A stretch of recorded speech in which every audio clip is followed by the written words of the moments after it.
చేయాలని ఎంతగానో ఆశించాడు, ప్రార్థించాడు, ఎన్నో రోజులు అడుగుతా ఉన్నాడు. ఈరోజు దేవుడు ఆ కృప చూపించి అతని ఆశ నెరవేర్చడానికి దేవుడు చేసిన ఈ మేలును బట్టి దేవునికి మహిమ చెల్లిస్తూ ఉన్నాను.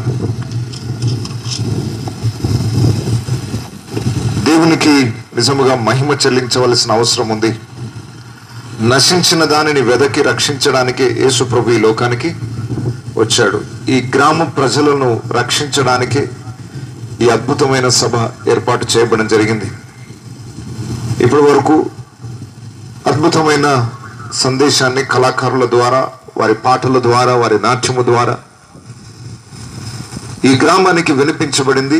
ఆ తరువాత అద్భుతమైన సాక్ష్యము, పౌలు గారి జీవితంలో దేవుడు చేసిన ఆశ్చర్యమైన సాక్ష్యాన్ని కొన్ని నిమిషాల్లో విన్నాం.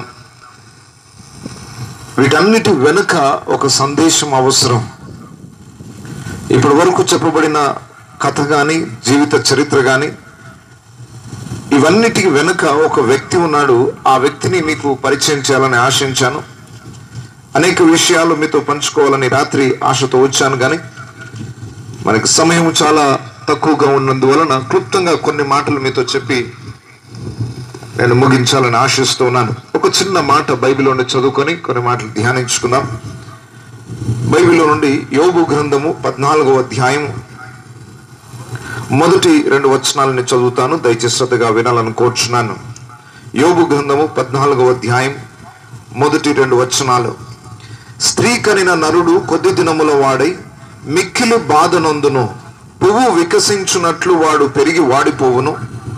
నీడ కనబడకపోవునట్లు వాడు నిలువక పారిపోవును. స్త్రీ కనిన నరుడు కొద్ది దినముల వాడై మిక్కిలి బాధ నొందును. యోబు అనే ఒక గొప్ప జ్ఞాని, గొప్ప భక్తుడు మానవుని జీవితాన్ని గురించి ఆలోచన చేస్తా ఉన్నాడు. మానవుడు అసలు ఎందుకు పుడుతున్నాడు, ఎందుకు బ్రతుకుతున్నాడు, ఎందుకు చనిపోతున్నాడు, ఈ ఆయుష్కాలం ఎందుకు కొద్ది రోజులే ఉంటుంది, మానవుడు యుగయుగంలో బ్రతికే అవకాశం ఉంటే బాగుండు కదా, అసలు చావే లేకపోతే బాగుండు కదా, ఎందుకు మానవుడు చనిపోతున్నాడు, అది కూడా మానవుని ఆయుష్కాలం ఎందుకు తక్కువగా ఉంది, వీటిని గురించి ఆలోచించడం మొదలు పెట్టాడు. సహజంగా మనిషి మరణాన్ని గురించి ఎప్పుడు ఆలోచించడు. ఈ భూమి మీద 1000 ఏళ్ళు బ్రతుకుతామన్న ఆలోచనతోనే బ్రతుకుతాడు. ఏదైనా వ్యాధి వచ్చి హాస్పిటల్లో పడి ఇక నువ్వు బ్రతకవని డాక్టర్ చెప్పిన తర్వాత అప్పుడు మరణాన్ని గురించి ఆలోచన చేస్తాడు. మానవుడు తన జీవితాన్ని గురించి ఎప్పుడు ఆలోచించడు. ఈ లోకంలో ఆనందించాలని, లోకంలో సంపాదించాలని, సుఖ సౌఖ్యాల కొరకు తను ప్రాకులాడుతూనే ఉంటాడు. కానీ జీవితం అంటే ఏంటి, ఎందుకు నేను ఈ భూమి మీదకి వచ్చాను, నా జీవితంలో ఎంత ఆయుష్కాలం ఉంది, ఉన్న ఆయుష్కాలం నేను ఏం చేయాలి, ఎందుకు చనిపోతున్నాను, చనిపోయిన తర్వాత ఏం జరుగుతుంది, వీటిని గురించి ఆలోచించే స్థితిలో మానవుడు లేడు. బైబిల్ చాలా స్పష్టంగా చెప్తుంది, మానవుని జీవితానికి ఒక ముగింపు ఉంది. మానవుని యొక్క ఆయుష్కాలము కొద్ది కాలములే. మానవుని దినములు కొద్ది దినములై అవి మిక్కిలి బాధ నొందే దినములు. మానవుని ఆయుష్కాలం కొద్ది రోజులే అంటున్నాడు. కొద్ది రోజులే ఎందుకు అయింది? దేవుడు మానవుని సృష్టించినప్పుడు పరిశుద్ధ గ్రంథమైన బైబిల్ స్పష్టంగా చెప్తుంది, మరణం అనేది లేదు, బాధ లేదు, వ్యాధి లేదు, కన్నీరు గార్చే పరిస్థితి లేదు. ఈరోజు భూమి మీద ప్రతి మానవుడు కోరుకునేది అదే. మనకు చావొద్దు, కన్నీరు గార్చే పరిస్థితులు రావద్దు, వ్యాధులు రావద్దు, ఆనందంగా బ్రతకాలి, ప్రశాంతంగా బ్రతకాలి. ధనవంతుడైనా పేద వ్యక్తి అయినా అందరూ కోరుకునేది ఇది. నాకే బాధ ఉండొద్దు, కన్నీరు గార్చే పరిస్థితి నా జీవితంలో రావద్దు, నెమ్మది నాకు కావాలి అని ప్రతి మనిషి కోరుకుంటాడు. అవును, దేవుడు మానవుని సృష్టించినప్పుడు అలాగే చేశాడు. మరణం లేదు, శాపం లేదు, వ్యాధులు లేవు, కన్నీరు గార్చే పరిస్థితులు లేవు, కోపము, అసూయ, పగ, ద్వేషాలు ఏమీ లేవు. దేవుడు ఆనందంగా మానవుడు జీవించడానికి వారిని సృష్టించాడు. మరి ఎందుకు ఇలా మారిపోయింది సమాజం? దేవుడు అలా సృష్టిస్తే మానవుని జీవితం ఎందుకు ఇంత భయంకరంగా ఉంది? ఇంతకు మునుపు ఒక అద్భుతమైన విషయాన్ని తెలియజేశారు. ఉదయం లేచి పేపర్ తెరిస్తే చాలు దుర్వార్తలే. వార్త విందామని న్యూస్ ఛానల్ ఓపెన్ చేస్తే చాలు అన్ని దుర్వార్తలే. ఈ భూమి మీద మనిషి చెడిపోయిన స్థితిలో ఉన్నాడు. దేవుడు అంత బాగా చేస్తే మానవుడు ఎందుకు చెడిపోయాడు? బైబిల్ దానికి సమాధానం ఇస్తుంది. మొట్టమొదటి మానవులు దేవుడు చేయకూడదు అన్న పని చేయడం ద్వారా పాపం ప్రవేశించింది. ఆజ్ఞ అతిక్రమమే పాపం. దేవుడు చేయొద్దు అన్న పని చేయడమే పాపం. అలా మొట్టమొదటి దంపతులు ఆదాము అవ్వ పాపము చేయడం ద్వారా పాపపు స్వభావం వారి లోపలికి వచ్చింది. వారికి పుట్టిన పిల్లల లోపలికి అదే స్వభావం ప్రవహిస్తూ వచ్చింది.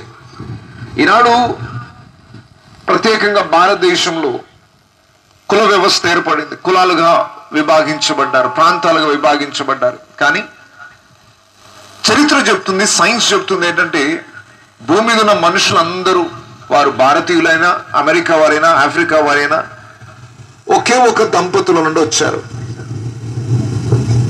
శాస్త్రం చెప్తుంది, సైన్స్ చెప్తుంది, మనిషి యొక్క DNA పరీక్షణ చేసినప్పుడు భూమి మీద ఉన్న మనుషులందరూ కూడా ఒక్క దంపతుల నుండే వచ్చారు. ఆ ఒక్క దంపతులలో పాపం ఉంది కనుక భూమి మీద ఉన్న మనుషులందరి లోపలికి ఏమొచ్చింది? పాపం ప్రవేశించింది. తల్లిదండ్రుల యొక్క పోలికలు బిడకు వస్తాయి. తల్లిదండ్రుల యొక్క పోలికనే కాదు, తల్లిదండ్రుల యొక్క పాపపు స్వభావము కూడా బిడల్లోనికి వచ్చేస్తుంది. ఈ రీతిగా మొట్టమొదటి మానవులు పాపం చేయడం ద్వారా భూమి మీద ఉన్న ప్రజలందరి లోపలికి పాపం ప్రవేశించింది. ఆజ్ఞను అతిక్రమించినందుకు, దేవుడు చేయొద్దు అన్న పనిని చేసినందుకు ఇంత నష్టం భూమి మీదకి వాటిల్లింది. ఈనాడు కూడా ప్రజలందరికీ కూడా దేవుడు వాక్యం ద్వారా మాట్లాడుతూనే ఉన్నాడు.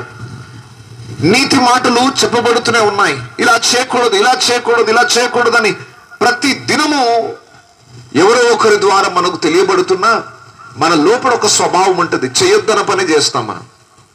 మనిషి స్వభావం అలా మారిపోయింది. మనకు తెలుసు కళ్ళ ముందు ఈ పని చేస్తే నష్టం అని తెలిసినా కూడా వీళ్ళు అదే పని చేస్తాం. మనుషులు ఒక పొట్లం విప్పి నోట్లు వేసుకుంటారు, చూసారా ఎప్పుడైనా? ఈ ఊర్లో వేసుకుంటారో లేదో నాకు తెలియదు, కానీ ఒక పొట్లం విప్పేసి వేసుకుంటారు. ఆ పొట్లం మీద ఒక బొమ్మ వేశారు. వీడు అంతగా రుచికరంగా తింటున్నాడు, దీంట్లో ఏం ఆనందం దొరుకుతుందో, దీని ద్వారా ఏం లాభం దొరుకుతుందో ఆ పొట్లం మీద రాస్తుంటది. ఈ పొడి తిన్నందుకు ఇదిగో ఈ ఆనందం దొరుకుతుంది మీకు. చూసారా ఎప్పుడైనా ఆ పొట్లం మీద ఏముంటుందో? మీరు తినకపోయినా పడేసిన ఆ పొట్లం మీద ఒక ప్లాస్టిక్ కవర్, భయంకరమైన క్యాన్సర్ వచ్చి గొంతంతా కూడా ఒక పుండులాగా మారిపోయిన బొమ్మ వేస్తారు దాని మీద. ఎందుకు ఆ బొమ్మ ఆ కవర్ మీద వేశారు అంటే ఇది తింటే నీకు ఇట్లా అవుతుంది అని. అంత స్పష్టంగా ఇది తప్పు, ఇది చేస్తే నీకు ఇట్లా అవుతుంది, ఇట్లా నష్టపోతావు అని చెప్పినా కూడా ఎంజాయ్ చేస్తూ తింటారు దాన్ని. పొగ తాగుట ఆరోగ్యానికి హానికరం, అది చదివి మరీ తాగుతాడు వాడు. తాగి తాగి నీ లివర్ పాడైపోతుంది, నువ్వు చచ్చిపోతావు అని డాక్టర్ చెప్తాడు ఒకవైపు. బ్రతకంతా నాశనం చేసుకుంటున్నావు, మానుకో అని ఒకవైపు చెప్తున్నా నేను అదే చేస్తాను. మనిషి స్వభావం ఎలా మారిపోయిందో చూడండి. ఏది చేయొద్దు అంటే అదే చేస్తాడు. ఇలా పాపము అధికం కావడం ద్వారా మానవుడు చాలా తక్కువ వయసులోనే చచ్చిపోతున్నారు. దేవుడు మానవుని చేసినప్పుడు అసలు మరణం అనేది లేదు. ఎంత హ్యాపీగా ఈ యుగ యుగములు జీవించే విధంగా దేవుడు డిజైన్ చేశాడు. కానీ ఎప్పుడైతే పాపం ప్రవేశించిందో పాపము వలన వచ్చు జీతము మరణము. మరణము మనిషి లోపలికి ప్రవేశించింది. అయితే ఆరంభంలో మరణం ఉన్నా కూడా మనిషికి ఆయుష్కాలం ఎక్కువ కాలం ఉండేది. 900 చిల్లర సంవత్సరాలు బతికారు. భూమి మీద అతి ఎక్కువ సంవత్సరాలు బ్రతికిన వ్యక్తి ఒక ఆయన ఉన్నాడు. 969 సంవత్సరాలు బ్రతికాడు ఆయన. మొత్తాన్ని చచ్చిపోయాడు, కానీ అతని ఆయుష్కాలం ఎంత ఉంది? 969 సంవత్సరాలు. భూమి మీద అతి ఎక్కువ సంవత్సరాలు బ్రతికిన వ్యక్తి ఆయన. సరే, అంత వయసులో ఉండేవాళ్ళు ఆ రోజుల్లో. 700, 800 సంవత్సరాలు కూడా మానవుడు బ్రతికేవాడు పూర్వం. అయితే పాపము విస్తరించడం ద్వారా దేవుడు చూస్తూ సహించలేక ఇంత పాపం చేస్తూ వీడు 600 సంవత్సరాలు 700 సంవత్సరాలు బతుకుతున్నాడు. వీడి భయం లేకుండా బతుకుతున్నాడు. ఏం చేసినా పర్వాలేదు, బ్రతుకుతాను, చావు అయితే రాదు కదా. ఇప్పుడే ఎంతన్నా తాగుతా, ఎంతన్నా తింటా, ఏమైనా చేస్తా, చావు అయితే రాదు కదా, ఇన్ని సంవత్సరాలు హ్యాపీగా బతకొచ్చు కదా అని మానవుడు తెగించి ఇంకా పాపం చేస్తుంటే దేవుడు ఆయుష్కాలను తగ్గించాల్సి వచ్చిందట. నోమోహు అనే ఒక వ్యక్తి కాలంలోనికి వచ్చేసరికి మానవుని ఆయుష్కాలం 800, 900 నుండి దేవుడు కుదించి 120 సంవత్సరాలు బ్రతకడానికి అవకాశాన్ని ఇచ్చాడట. 800, 900 సంవత్సరాలలో ఒకేసారి దేవుడు తగ్గించేసి 120 సంవత్సరాల వయసుకు తీసుకొచ్చాడు. మోషే అనే భక్తుడు వచ్చిన కాలం కొన్ని వందల సంవత్సరాల తర్వాత ఆ మోషే అనే భక్తుడు అన్నాడు, 120 సంవత్సరాలు కాదు, మానవుని ఆయుష్కాలము 70 సంవత్సరములు, అధిక బలం ఉన్న ఎడల 80 సంవత్సరాలు. ఇంకా అంతకంటే ఎక్కువ బతికేది లేదు. ఆ ఉన్న 80 సంవత్సరాలన్నా సంతోషంగా బతుకుతానంటే అది లేదు. ఆయాసకరమే, బాధాకరమే. పుట్టినది మొదలుకొని చచ్చేదాకా ఆ ఉన్న కొద్ది ఆయుష్కాలం 70-80 సంవత్సరాలు కూడా బాధతోనే జీవిస్తూ ఉన్నాడు. ఆయుష్కాలం తక్కువైపోతుంది. సరే, మోసే కాలంలో 70-80 అన్నాడు. ఇప్పుడు మన కాలంలో ఎంత మరి? ఇప్పుడున్న మన కాలంలో 50 దాటితే గ్రేట్. 60 దాటగానే అయిపోయింది, ముసుగు కర్ర పట్టాల్సి వస్తుంది. 30 ఏళ్ల లోపే మోకాల నొప్పులు. ఎందుకు మానవుని జీవితం ఇంత కృషించిపోతుంది అనంటే పాపం విస్తరిస్తుంది. లోకమంతా అవినీతికి పాల్పడుతుంది, మోసాలకు తెగబడుతున్నారు. పాపము పరిపక్వమై, పాపం పండిపోయిన స్థితి భూమి నాశనం కావడానికి సిద్ధంగా ఉంది. దయచేసి రాత్రి ఒక్క విషయాన్ని మీకు చెప్తున్నాను. మీ చిన్నతనం మొదలుకొని ఒక 10 సంవత్సరాలు 15 సంవత్సరాల నుండి ఇప్పటికే ఒక్కసారి కంపేర్ చేసి చూడండి, పోల్చి చూడండి. రోజు రోజుకి పాపం విస్తరిస్తుందా, తగ్గుతుందా? భూమి మీద, మీ గ్రామంలో, మీ చుట్టూ ఉన్న ప్రజల మధ్యలో చెడు అనేది పెరుగుతుందా, తగ్గుతుందా? కొంచెం గట్టిగా. నా చిన్నప్పటి నుండి ఇప్పటికి చూస్తేనే ఎంతో భయంకరంగా సమాజం మారిపోయింది. కొన్ని పదాలు పలకడానికి భయం వేసేది, ఇప్పుడు అది వాడుక భాషలోకి వచ్చేస్తున్నాయి. కొన్ని పదాలు, వ్యభిచారం అన్న పదం వినాలంటే భయం వేసి అమ్మో అని. ఈరోజు అది పెద్ద పాపం కాదు. సమాజంలో ఒకప్పుడు ఏది తప్పు అని మాట్లాడడానికి భయపడే వాళ్ళు ఈరోజు దాన్ని చట్టబద్ధంగా చేసేశారు. పురుషుడు పెళ్లి చేసుకోవచ్చట, స్త్రీ పెళ్లి చేసుకోవచ్చట. ఎంత మేధావులు అయిపోయారు చూడండి మన భారతదేశపు ప్రముఖులు. సుప్రీంకోర్టు శాసనం చేసిందట. కాస్తనన్న ఇంగిత జ్ఞానం లేని స్థితిలోకి వచ్చేసింది దేశం. పెళ్ళి అంటే ఏంటో అర్థం తెలియదు వాళ్ళకి. మళ్ళీ మన దేశానికి ప్రముఖులు. ఎంత దుస్థితి ఈరోజు సమాజంలో వచ్చింది. లోకంలో దేవుడు లేకపోతే అజ్ఞానమే ఉంటుంది. దేవుడు లేకపోతే మరణం సమీపంగా ఉంటుంది. దేవుడు లేకపోతే నాశనం నీకు దగ్గరగా ఉంటుంది. ఈ రాత్రి మీటింగ్ యొక్క ఉద్దేశం ఏంటంటే, మానవుడు పాపము ద్వారా నష్టపోతున్న స్థితిలో నుండి బాగు చేయడానికి రక్షకుడు ఈ లోకానికి వచ్చాడు. ఆ రక్షకుని పరిచయం చేయాలన్న ఉద్దేశంతోనే ఇక్కడికి వచ్చాం. యోబు అనే భక్తుడు చెప్పిన మాటలు ఏంటంటే, మానవుని ఆయుష్కాలం కొద్ది దినములే, నీడలా గతించిపోతుంది, ఆవిరిలాగా మాయమైపోతుంది. అప్పుడే ఉదయమున పువ్వు పుష్పించి సాయంకాలం వల్ల వాడిపోయేటట్టుగా మానవుడు పుడుతున్నాడు, వెంటనే చచ్చిపోతా ఉన్నాడు. ఆ ఉన్న కొద్ది దినాలు బాధతోనే భరిస్తున్నాడు. ఏంటి అసలు దీనికి సొల్యూషన్ ఏమైనా ఉందా? దీనికి పరిష్కారం ఏమైనా ఉందా?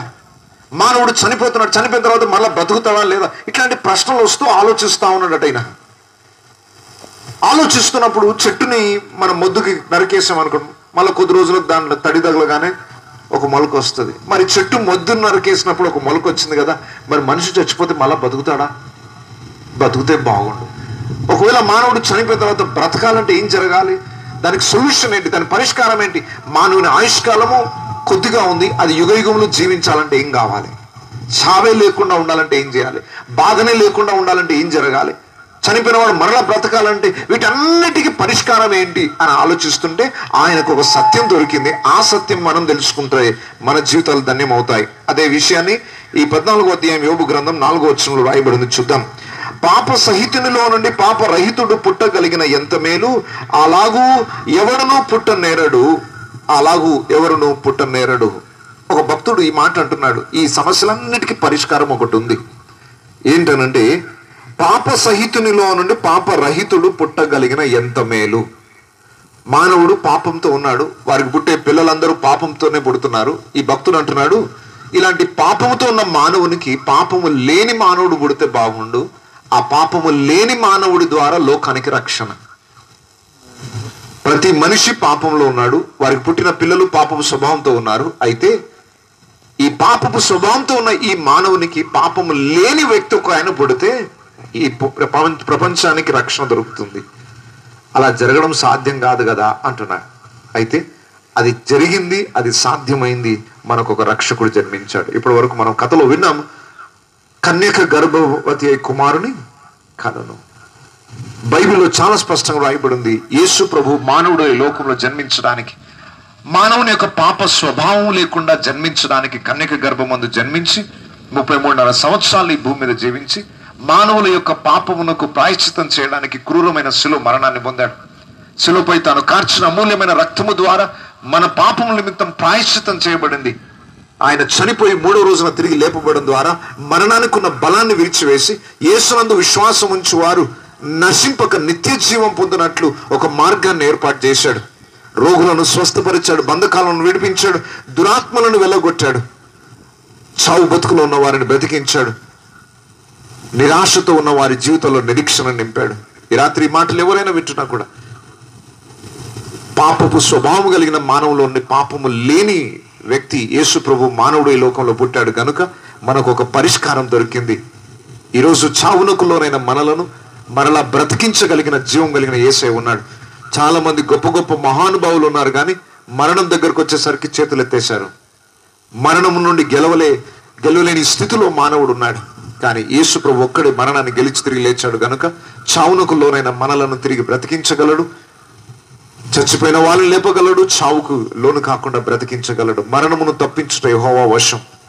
మానవ జీవితానికి శాంతిని, సమాధానాన్ని, ఆరోగ్యాన్ని, కృపను ఇచ్చి పవిత్రునిగా చేసి నిత్య జీవానికి వారసునిగా చేయగలిగిన యేసయ్య ఈ లోకంలోనికి వచ్చాడు. అయితే ఇంత మునుపు చెప్పినట్టుగా మంచిని ఎవరు ఆశించరు. నీతి మాటల్ని స్వీకరించే స్థితిలో ఈరోజు మానవుడు లేడు. ఇది తప్పు, ఇది చేయొద్దు అంటే చాలు అలా చేయొద్దు అన్నోడే శత్రువు అవుతాడు. ఈరోజు యేసు ప్రభుని గురించి లోకమంతటా ప్రకటింపబడుతున్నా ద్వేషించే వారు రోజు రోజుకి అధికం అవుతున్నారు. ఒక్కసారి ఆలోచించండి, యేసును గురించి ప్రకటిస్తుంటే మానవుల జీవితాలు బాగు చేస్తాడని చెప్తుంటే లోకానికి ఎందుకు అంత కుళ్ళు? పోనీ ఇవి మాయ మాటలు అనుకుందామా? ఇప్పటి వరకు సాక్ష్యం చెప్పాడు సహోదరుడు, నా బతుకుని దేవుడు మార్చాడని అంత బాహటంగా చెప్తుంటే ఈ గ్రామంలోనే పుట్టి పెరిగిన వాడు, అందరి కళ్ళ ముందు కనబడిన వాడు, ఆయన జీవితం ఏంటో చూసిన వారు కూడా ఎందుకు నమ్మలేకపోతున్నారు? యేసు ప్రభు బ్రతుకులను మార్చువాడు, పాపముల నుండి మనుషులని విడిపించి రక్షించి కాపాడి నూతన జీవితాన్ని ఇచ్చే దేవుడని ప్రపంచమంతటా ప్రకటింపబడుతున్నా, ఇది సత్యము అని బ్రతుకుల్లో నిరూపించబడుతున్నా, మారిన బ్రతుకులు కళ్ళ ముందు సాక్ష్యాలుగా కనబడుతున్నా విశ్వసించలేని స్థితి సమాజంలో ఉంది. యేసు ప్రభుని ఎందుకు ద్వేషిస్తున్నారు లోకం? మనుషులను బాగు చేయడానికి వచ్చిన ప్రభుని లోకం ఎందుకు ద్వేషిస్తుందంటే ఆయన మనోడు కాదని. భయంకరమైన క్యాన్సర్ జబ్బు వచ్చింది, హాస్పిటల్కి వెళ్తాం ట్రీట్మెంట్ కోసం, ఆయన మనోడు కాదు. ట్రీట్మెంట్ చేయించుకోరా? చేయించుకోకపోతే చస్తాం. డాక్టర్ దగ్గరికి వెళ్ళి మనోడా బయటోడా అని చూడు. అమెరికా డాక్టర్ అయితే ఇంకా మంచిది అనుకుంటాం, బయట దేశం నుండి వచ్చిన మందులు అయితే ఇంకా బాగుండు అనుకుంటాం. నీ ఆరోగ్యం బాగుపడడానికి ఏ దూరదేశం నుండి వచ్చిన మందైనా పర్వాలేదు అంటాం. నీ పాపపు బతుకుని మార్చడానికి ప్రభు అయిన యేసు ప్రభు ఈ లోకానికి వచ్చినప్పుడు ఆయన పరాయి వాడని, ఆయన మనకు సంబంధించిన వాడు కాదని ద్వేషిస్తున్నారు ఈరోజు లోకం. సరే, ఏదేమైనప్పటికీ ఈ వార్త ఎవరు వింటున్నా ఈ మాటల్లో జీవం ఉంది. యేసు ప్రభు నీ బ్రతుకును మార్చడానికి లోకానికి వచ్చాడు. ఆయన నేటికి సజీవుడు. యేసునందు విశ్వాసం ఉంచినట్లయితే, నీ పాపముల కొరకు చనిపోయి 3వ రోజున తిరిగి లేచాడని నమ్మి ఆయనను ప్రభువుగా అంగీకరించినట్లయితే నీ బ్రతుకును మార్చడానికి సిద్ధంగా ఉన్నాడు. నీ నిరాశ బ్రతుకులో నిరీక్షణ నింపగలడానికి సిద్ధంగా ఉన్నాడు. యేసు ప్రభు 3 బారిన జీవితాలని చిగురింపజేయగలిగిన వాడు. ఇక అయిపోయింది, నా జీవితం వేస్ట్గా చావే శరణం అనుకుంటున్న వారు ఎవరైనా ఇక్కడ ఉన్నా కూడా మరలా కొత్త జీవితాన్ని ప్రారంభించే కృపను యేసయ్య ఇవ్వగలడు. కుటుంబాలలో చాలా మంది స్త్రీలు తమ భర్తల తాగుబోతుతనాన్ని బట్టి, భర్తల జీవితాల్లో వారు చేస్తున్న పాపాలను బట్టి నరకయాతన అనుభవిస్తున్న స్త్రీలు ఉన్నారు. వారికి నా ప్రేమపూర్వకమైన మనవి, నీ భర్తను మార్చగలిగిన శక్తి యేసయ్యలో ఉంది. యేసునందు విశ్వాసం ఉంచి నీ భర్త కొరకు కన్నెటి ప్రార్థన చేస్తే నీ భర్తను మార్చగలిగిన శక్తి యేసయ్యలో ఉంది. బండలాంటి గుండెలను కూడా మెత్తటి మాంసపు గుండెలాగా మార్చగలిగిన శక్తి యేసులో ఉంది. అలాంటి మారిన బ్రతుకులు ఎంతో మంది సాక్ష్యాలుగా నేటి సమాజంలో ఉన్నారు. ఎంతో మంది పురుషులు వారి కుటుంబాల్లో సమాధానం లేక బాధపడుచున్న వారు ఉన్నారు. అన్ని పరిస్థితుల్లో నుండి సమాధానాన్ని ఇవ్వగలిగిన సమాధానకర్త అయిన యేసయ్య ఈ రాత్రి గ్రామానికి వచ్చాడు. అయితే ఆయన బలవంతంగా హృదయంలోనికి వచ్చే దేవుడు కాదు. ఈ మధ్య ప్రచారం చేస్తున్నారు బలవంతపు మత మార్పిడి అని. దయచేసి గమనించండి, బైబిల్ ఎప్పుడు బలవంతం చేయదు. బలవంతం చేసే దేవుడు కాదు ఆయన. నీ సమస్యను బట్టి నువ్వు హృదయాన్ని తెరిచి దేవా నన్ను బాగు చేయి అంటేనే నీ హృదయంలోకి వచ్చే దేవుడు ఆయన. బలవంతంగా వచ్చే దేవుడు కాదు. అలా చేయాలనుకుంటే ప్రపంచం అంతా ఒక క్షణంలో చాలు. బలవంతంగా దేవుడు మార్చాలనుకుంటే అలా ఇష్టపడట్లేదు ఆయన. మన మనిషిలాగా, రోబోట్స్ లాగా తయారు చేయలేదు, మిషన్ లాగా తయారు చేయలేదు. ఆన్ చేయగానే అది పని చేస్తాడు. మనకు ఒక మనసు ఇచ్చాడు, మనకు ఒక హృదయాన్ని ఇచ్చాడు, మనకు ఒక ఇష్టాన్ని, సొంతగా మన నిర్ణయాలు తీసుకునే ఆ స్వతంత్రతను దేవుడు మనకిచ్చాడు. అలాంటి స్వతంత్రతతో యేసునందు విశ్వాసం ఉంచి ఆ పరమ వైద్యుని నీ హృదయంలోనికి ఆహ్వానిస్తే ఆయన అమూల్యమైన రక్తము చేత నీ పాపములు కడగబడతాయి. నువ్వు ఎంత ఘోర పాపి అయినా, గతంలో నీకు ఎంత చెడ్డ సాక్ష్యం ఊర్లో ఉన్నా, చి అని లోకమంతా నీ మీద ఉమ్ము వేసినా కూడా ఆ స్థితిలో కూడా యేసయ్య నిన్ను ప్రేమించి దగ్గర చేర్చుకుని నీ బ్రతుకును మార్చి నీ కొత్త జీవితాన్ని ఇవ్వడానికి సిద్ధంగా ఉన్నాడు. భూమి మీద ఆయుష్కాలం కొద్దిగానే ఉంది. ఈ కొద్ది కాలాన్ని వృధా చేయకండి దయచేసి. నీడలా గతించిపోతుంది. బాధకరమైన ఈ కొద్ది దినాలు నువ్వు సత్యాన్ని తెలుసుకొని, యేసయ్య ప్రేమను తెలుసుకొని, ఆయన ఇచ్చే ఆనందాన్ని అనుభవిస్తూ, కుటుంబము సమాధానంతో, జీవితంలో ఉన్న కొద్ది రోజులైన ఆనందంతో దేవునికి మహిమకరంగా జీవించాలని ఈ రాత్రి దేవుడు ఆశిస్తున్నాడు. అయితే నీ వైపు నుండి నువ్వు చేయాల్సిన పని ఏంటంటే ఆ పాపము బంధకాల నుండి విడుదల పొందడానికి ఇష్టపడాలి. నాకు ఇదే జబ్బు కావాలనుకున్నవాడిని ఎవరు బాగు చేయలేరు. నాకు ఈ జబ్బుని బాగు చేయండి అని ఆశించిన వాడిని బాగు చేయొచ్చు. నేను ఇదే పాపంలో ఉంటాను, నాకు ఇదే అలవాట్లో ఉంటాను, నేను పుట్టింది ఇట్లాగే, పెరిగేది ఇలాగే, చచ్చేదాకా ఇలాగే ఉంటాను అన్నవాడిని ఎవరు బాగు చేయలేరు. నీకు ఈ రాత్రి మారాలని ఆశ ఉంటే మార్చగలిగిన యేసయ్య ఉన్నాడు. ధైర్యంగా చెప్పగలను, సవాలు చేసి చెప్పగలను, బ్రతుకులను మార్చే దేవుడు యేసయ్యనే. యేసు తప్ప ఇంకెవరు ఈ బ్రతుకుని మార్చలేరు. పాపం చేయడానికి అందరూ ప్రేరేపిస్తారు, కానీ పాపము నుండి నిన్ను బయటికి తీసుకురావడానికి ఎవరు ప్రేరేపించరు. పరిశుద్ధులైన యేసు మాత్రమే మానవుల బ్రతుకులను మార్చగలిగిన వాడు. ఈ రాత్రి నువ్వు ఎక్కడున్నా, ఏ కులస్తుడు అయినా, ఏ మతస్థుడు అయినా, ఏ గ్రామం నుండి వచ్చిన వాడు అయినా, ఎంత దూరం నుండి వింటున్నా కూడా నీ బ్రతుకును మార్చగలిగిన యేసయ్య ఉన్నాడు. చీకట్లో నుండి నిన్ను వెలుగులోనికి నడిపించి విలువలేని నీ బ్రతుకుకు విలువనిచ్చే యేసయ్య ఈ రాత్రి తన వైపు రమ్మని ఆహ్వానిస్తున్నాడు. నీ జీవితాన్ని మార్పు చెందడానికి ఇష్టపడితే బయటికి రా. ఆ పాపపు స్థితిలో నుండి బయటికి రమ్మని పిలుస్తున్నాడు. ఆయన కృపనిచ్చి నిలబెట్టి నిన్నే ఈ లోకానికి ఒక సాక్షిగా నిలబెట్టడానికి ఆయన సిద్ధంగా ఉన్నాడు. ఆయన శక్తి గలవాడు. ఆయన శక్తి ఏంటో నువ్వు రుచి చూడాలంటే ఈ రోజు ప్రభుని హృదయంలోనికి ఆహ్వానించు. వచ్చి చూడు ఆయన లోపల ఎలాంటి జీవం ఉందో. ఇంకొక మాట చెప్తున్నాను, ఈరోజు అన్ని వివరించడానికి సమయం చాలదు, కానీ పరిశుద్ధ గ్రంథమైన బైబిల్ మీరు తీసుకోండి. ఇక్కడున్న స్థానిక క్రైస్తవులు మీరు అడగండి, నూతన నిబంధన బైబిల్ ఇస్తారు. యేసు ప్రభు యొక్క జీవిత చరిత్ర రాయబడి ఉంది. ఆయన ఏం చేస్తాడు, మనిషి జీవితంలో ఆయన ఏం చేయగలడు, అది చదవండి, విశ్వసించండి. మీ బ్రతుకులో గొప్ప మార్పును చూస్తారా. యేసు జీవిత చరిత్ర మీరు చదివి విని విశ్వసించినట్లయితే మీరును మీ ఇంటి వారును రక్షింపబడతారు. అంత మాత్రమే కాదు, భూమి మీద దీవెన, అలాగే చనిపోయిన తర్వాత ఎక్కడికి వెళ్తాం, స్వర్గమా నరకమా, ఏదో ఒక స్థలానికి అయితే వెళ్ళాలి, తప్పదు. అయితే బ్రతుకున్నప్పుడే దీపం ఉండగానే ఇల్లు చక్కబెట్టుకోవాలట. బ్రతుకున్నప్పుడే నీ పాపం నుండి విడుదల పొందితే నిత్య జీవానికి వెళ్తాం. చనిపోయిన వాళ్ళందరూ స్వర్గానికి వెళ్ళరండి, నరకం కూడా ఉంటుంది. చాలాసార్లు ఎవరైనా చనిపోగానే పైన వాళ్ళ ఫోటో పెట్టి పైన ఒక అక్షరం రాస్తాం, వారు స్వర్గస్థులు అయ్యారా. చచ్చిపోయిన వాళ్ళంతా స్వర్గస్థులు గారా. జీవితం అంతా ఇష్టం వచ్చినట్టుగా ప్రవర్తించి తాగి తందనాలాడి కుటుంబాన్ని నాశనం చేసుకున్నవాడు నరకానికి వెళ్తాడు, స్వర్గానికి వెళ్ళాడు. వాడు అంత నాశనం చేసి అన్ని పాడు పనులు చేసిన తర్వాత చచ్చిపోతే స్వర్గస్థులు అయ్యారంట. కింద బాగా రాస్తారు, స్వర్గస్థులు అయినందుకు చింతించుచున్నాం. ఇలాంటి ఘోర పాపి స్వర్గానికి వెళ్ళడం ఏంటి, అలా స్వర్గానికి వెళ్ళేందుకు బాధపడుతున్నాం అన్నట్టు రాస్తారు. స్వర్గస్థులు అయినందుకు చింతిస్తారు ఎవరైనా? ఏం కొటేషన్స్ రాస్తామో దాని అర్థం తెలియదు. స్వర్గస్థులు అయినందుకు సంతోషించాలి. ఇప్పుడు ఇక్కడ నుండి ఒక మంచి స్థలానికి వెళ్ళాడు అనుకోండి, సంతోషిస్తారా దుఃఖిస్తారా? మీ అబ్బాయి అమెరికా వెళ్ళాడండి, సంతోషిస్తారా దుఃఖిస్తారా? పై చదువులు చదువుకున్నాడు, ఒక ఉన్నతమైన పట్టణానికి వెళ్ళాడు, బాగా చదువుతున్నాడు, సంపాదిస్తున్నాడు అంటే సంతోషిస్తారు. భూమి కన్నా శ్రేష్టమైన స్థలం పరలోక రాజ్యం. అక్కడ కన్నీరు ఉండదు, బాధ ఉండదు, వేదన ఉండదు, రోగాలు ఉండవు, మరణం ఉండదు. ఎల్లప్పుడూ యేసయ్యతో కలిసి ఆనందిస్తూ యుగయుగములు జీవించే గొప్ప భాగ్యాన్ని ఇస్తున్నాను, రండి అని రమ్మని ఆహ్వానిస్తున్నాడు. ఇష్టం ఉంటే రా, లేకపోతే వెళ్ళిపో. యేసు ప్రభు ఏమి కూడా అడుక్కునే పరిస్థితిలో లేడు. ఆయన నీ స్థితిని చూసి, నీ పరిస్థితిని చూసి ప్రేమతో ఆహ్వానిస్తున్నాడు. వస్తే రండి, నమ్మి బాప్తిసం పొందువాడు రక్షింపబడును, నమ్మని వానికి. ఈరోజు ఎవరిని బ్రతిమలాడడానికి రాలేదు మేము. సమస్య మానవుల్లో ఉంది, పరిష్కారం యేసయ్యలో ఉంది. పరిష్కారం కావాలనుకున్న వారు యేసు దగ్గర రండి, మీ జీవితాన్ని మార్చగలడు. విశ్వాసంతో రండి, అద్భుతాన్ని మీరు అనుభవించండి. సమాధానాన్ని ఈ రాత్రి మీరు పొందొచ్చు. ఎన్నో రోజులు పట్టదు. యేసును అంగీకరించిన అదే క్షణమున సమాధానంతో ఇక్కడ తిరిగి వెళ్తాం. ఈరోజు ప్రేమపూర్వకమైన ఆహ్వానం ప్రతి ఒక్కరికి తెలియజేయబడుతుంది. యేసు వద్దకు రండి, మీరును మీ కుటుంబమును నరకము నుండి తప్పించబడి పరలోక రాజ్యానికి వెళ్తారు. భూమి మీద కొద్ది కాలమే, కానీ చనిపోయిన తర్వాత మనం ఎక్కడికి వెళ్ళబోతున్నామో దాని గురించి ఆలోచించి ఈరోజు నిర్ణయం తీసుకున్నాం. పరలోక రాజ్యానికి యేసు ఒక్కడే మార్గం. యేసు ప్రభు స్పష్టంగా చెప్పాడు, నేనే మార్గమును, నేనే సత్యమును, నేనే జీవమును, నా ద్వారా తప్ప ఎవరును పరలోక రాజ్యానికి చేరరు. ఈ రాత్రి యేసే నమ్ముకుంటే భూమి మీద సమాధానం, పరలోక రాజ్యంలో నిత్యము యుగములు జీవించే ఆనందభరితమైన జీవితం నువ్వు నమ్మినట్లయితే ఈ మార్గంలో నడవగలుగుతావు. తృణీకరిస్తే నీ ఇష్టం. ఇది బలవంతంగా చేసే కార్యం కాదు.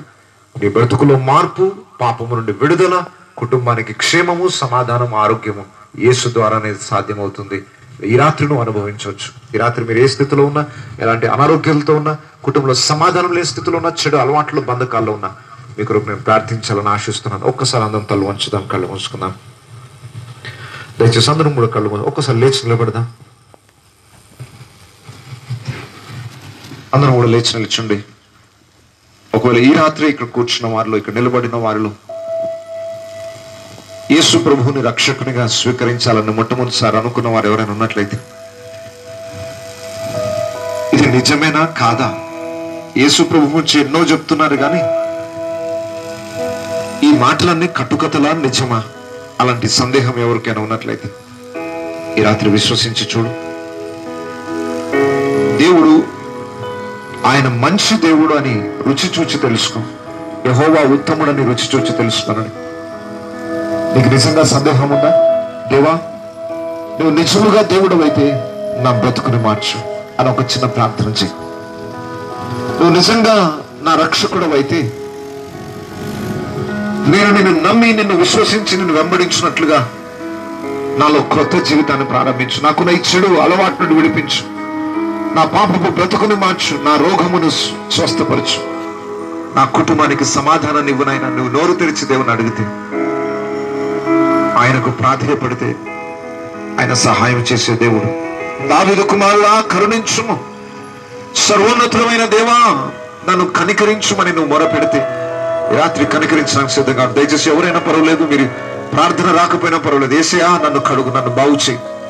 నాలో చెడుంది, నాలో పాపం ఉంది, నాలో దుర్వ్యసనాలు ఉన్నాయి, నా ద్వారా నా కుటుంబం నాశనం అవుతుంది, నా జీవితంలో మంచి అనేది చూడలేకపోతున్నాను, నేను పట్టుకుందల్లా నాశనం అవుతుంది, నేను చేసే ప్రతి పని నాశనం అవుతుంది, నా జీవితంలో విజయం అనేది చూడలేకపోతున్నాను, ఎక్కడికి వెళ్ళినా ఓటమిని చూస్తున్నాను, శాపముతో నా జీవితం ఉందయ్యా.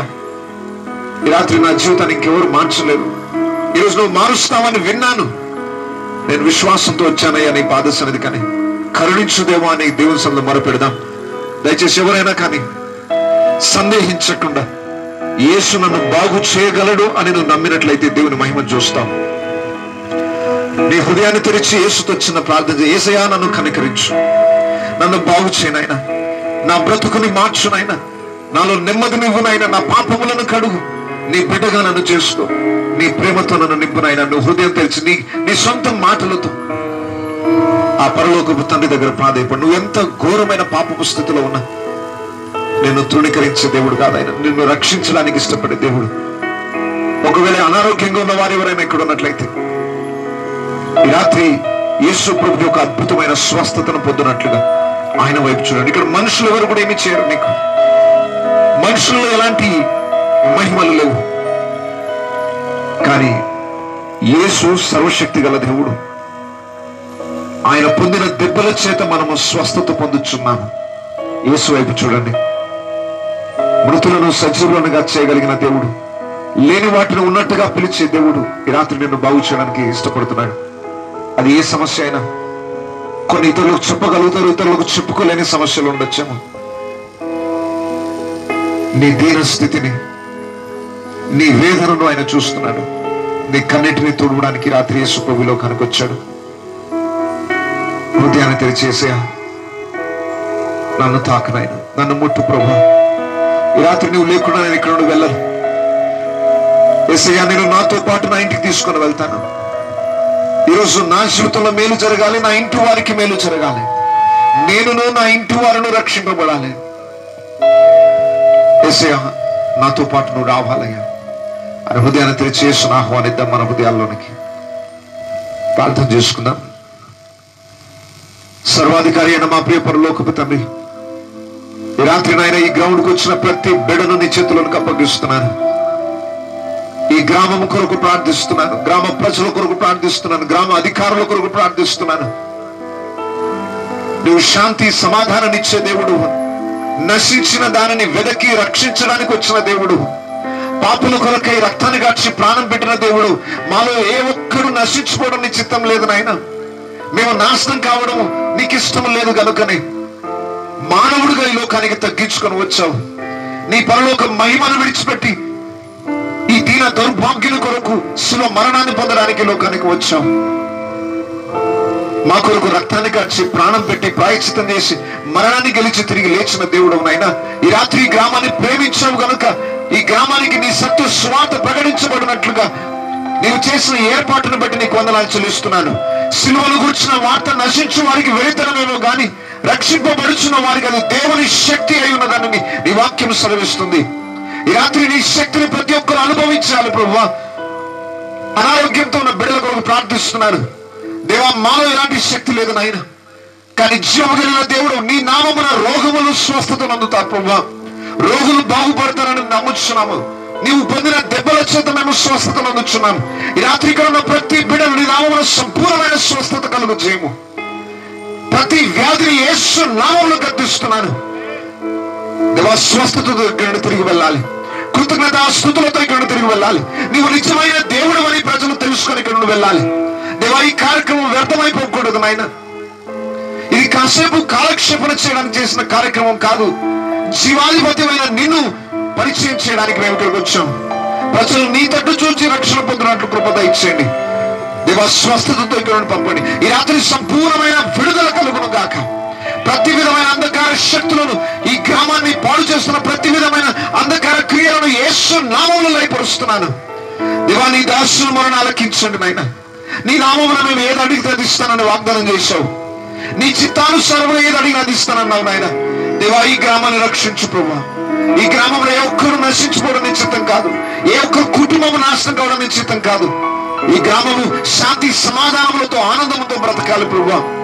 ఎలాంటి గొడవలు లేకుండా, చెడు అలవాట్లకు బానిసలు కాకుండా, కష్టార్జితాన్ని అనుభవిస్తూ పంట పొలాలు దీవించబడి ప్రభువుని స్తుతించే బిడ్డలుగా ఈ గ్రామాన్ని తీర్చిదిద్దండి నాయన. భార్య భర్తల మధ్య సమాధానం లేక రోజు నరకయాత్ర అనుభవిస్తున్న కుటుంబాలు ఉన్నాయి అయ్యా. కనికరించు నాయన. నీవు తప్ప ఇంకెవరు ఆ కుటుంబాలను బాగు చేయలేరు నాయన. చెడు వ్యసనాలకు బానిసమైన వారు దయచేసి వారిని విడిపించండి. నీ జీవమును వారిలో ప్రవహింపజేయండి. నువ్వు తప్ప ఇంకెవరు మార్చలేరు నాయన మనుషులను. ఈ రాత్రి ఈ గ్రామమును ప్రభు నీ దయ చూపించమని కోరుచున్నాను. తన ఈ బిడ్డలందరూ కూడా నాయన ఎలాంటి స్థితిలో వేదనకు గురవుతున్నారో నువ్వు చూస్తున్నావు. నువ్వు కనికరము కలిగిన దేవుడు నాయన. ఏ ఒక్క వ్యక్తి జీవితంలో కూడా వారున్న స్థితిని చూసి నువ్వు కనికరించకుండా ఉండే దేవుడు కాదు. ఈ రాత్రి దయచేసి ప్రతి బిడ్డను బాగు చేయడం నాయన. ఈశ్వరాన్ని ఇంట్లో ఉండి వింటున్న బిడ్డలను కూడా దర్శించండి. 3 బారిన జీవితాలని చిగురింపజేయగలిగిన దేవుడు. ఇక నా జీవితం అయిపోయింది అని అనుకునే స్థితిలో కూడా తిరిగి కొత్త జీవితాన్ని ఇచ్చే దేవుడు నాయన. ఎవరైనా ఎక్కడున్నా ప్రభువా ఈ మాటలోని శక్తిని, ఈ జీవము వాక్యాన్ని ప్రభు వారు విశ్వసించి నీవిచ్చే నెమ్మదిని పొందుకోలేకపోతే ఈ రాత్రి అద్భుతమైన రాత్రిగా మార్చమని కోరుచున్నాను ఆయన. నీ చేతులకు అప్పగిస్తున్నాను. నీవే ఈ గ్రామాన్ని దర్శించు నాయన. నీవే ఈ ప్రజల్ని తాకుమనైనా నీ సమాధానంతో ఇక్కడ పంపండి. ఎంతో ప్రయాసపడిన ఆయన ఈ మీటింగ్ ఏర్పాటు చేసిన సహోదరుడు కిరణ్, అతనికి సహకరించిన యవనస్తులను, వారి బంధువులు, స్నేహితులను దీవించండి నాయన. ఈ ప్రయాసం వ్యర్థమైపోదని నమ్ముచున్నాం నాయన. నీ కొరకు చేసిన ఏ ప్రయాసం వ్యర్థమైపోదని నమ్ముచున్నాం నాయన. ఎంతో శ్రమపడి డబ్బుని ఖర్చు పెట్టి ప్రభువా ఎంతో త్యాగపూరితంగా తను చేసిన ఈ యొక్క పరిచర్యకు ప్రతిఫలాన్ని మీరు దయచేయండి. ఈ కార్యక్రమం వెనుక ప్రయాసపడిన ప్రతి బిడ్డను దీవించండి నాయన. ఎంతో దూర ప్రాంతాల నుండి ఇక్కడికి వచ్చిన ప్రజలు మీరు ఆశీర్వదించండి. సంతోషముతో సమాధానంతో ప్రతి ఒక్కరిని పంపండి నాయన. ప్రతి కన్నీటిని తుడిచి ఆనందముతో ఇక్కడ పంపండి. ఈ రాత్రి నీ అద్భుతమైన మేలుతో ఇక్కడ అందరిని పంపండి ప్రభా. ఏ ఒక్క వ్యక్తిని కూడా సాతాను ముట్టడానికి వెళ్ళలేదు. నీ రక్త ప్రోక్షణతో ప్రతి చేతబడి క్రియల నుండి విడుదలనిచ్చి ఆరోగ్యాన్ని ఇచ్చి, సమాధానాన్ని ఇచ్చి, నెమ్మదినిచ్చి సురక్షితంగా వారి గృహాలకు నడిపించమని దేవా, ఈరోజు నీవు ఇచ్చిన తలాంతులను బట్టి వారి కళాఖండముతో నీ సువార్తను ప్రకటించిన ఆ బృందాన్ని దీవించండి. పౌలు గారిని, వారి కుటుంబాన్ని మీరు దీవించండి దేవా. ఇక్కడ ఈ గ్రామంలో నీ బిడ్డలుగా, క్రైస్తవులుగా నీ సాక్షులుగా ఉంటున్న బిడ్డలని బలపరిచి వారి ద్వారా ఇంకా ఈ గ్రామాన్ని వెలుగులోకి నడిపించండి. ఇక్కడ ఉన్న సేవకులు, గ్రామ పెద్దలు, గ్రామస్తులు, ఇక్కడ సహకరించిన ప్రతి బిడ్డను పేరు పేరు వరుసన దీవించమని, రాబో రోజులలో ఇంకా ఈ గ్రామంలో అనేకమైన ఈ కార్యక్రమాలు జరుగుతూ దైవికమైన మార్గంలో ప్రజలు నడిపించబడినట్లుగా ఈరోజు ద్వారం తెరిచావని నమ్ముచున్నాం నాయన. ఇక ముందు కూడా అనేకంగా ఆశీర్వాద కోరికలు, ప్రజల జీవితాల్లో మేలు పొందే ఆనందభరితమైన ఇలాంటి సభలు జరుగుతూ ఈ గ్రామం దీవించబడుతూ నీలో వర్ధిల్లే కృపను దయచేయమని, జరిగిన కార్యక్రమం అంతటిని బట్టి నీకు వందనాలు చెల్లిస్తూ యేసు పరిశుద్ధ నామములో ప్రార్థిస్తున్నాను తండ్రి, ఆమేన్. మన తండ్రి అయిన దేవుని ప్రేమ, కుమారుడిని యేసుక్రీస్తు కృప, పరిశుద్ధాత్మ దేవుని యొక్క అన్యోన్య సహవాసం ఇప్పుడు ఎల్లప్పుడూ సదాకాలం మనందరికి తోడైనను గాక. ఆమేన్. అందరికి వందనాలు. ఇక్కడ ఆహ్వానించిన సోదరు కిరణ్ కి ప్రత్యేక వందనాలు, మన పాల్ గారికి ప్రత్యేక వందనాలు తెలియజేస్తున్నాం.